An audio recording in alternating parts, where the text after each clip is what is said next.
Ano po pangalan niyo? Ang pangalan ko is Oliver Spraguera.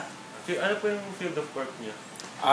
Yung sa mga makina, sa mga machine dito, sa gamit sa production. Okay. Yun. Ilang years na po kayo nagtatrabaho? Since 1999, nag-work na ako dito. Sa una, ako is parang consultant company.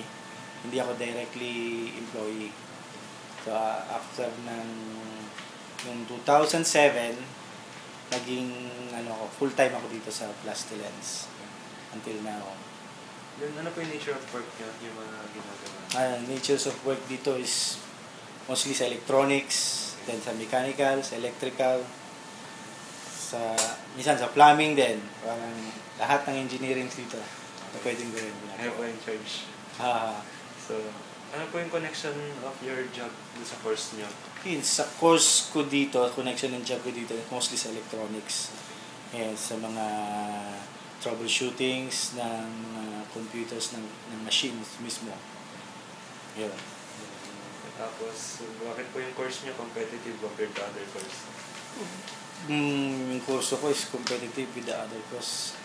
Siguro, interesting kasi ang electronics marami kang pwedeng matutunan, marami kang pwedeng madiskubre. And siguro, mas malaking bigay kumpara sa ibang kurso sa electronics. Yun lang po. Okay. Salamat po.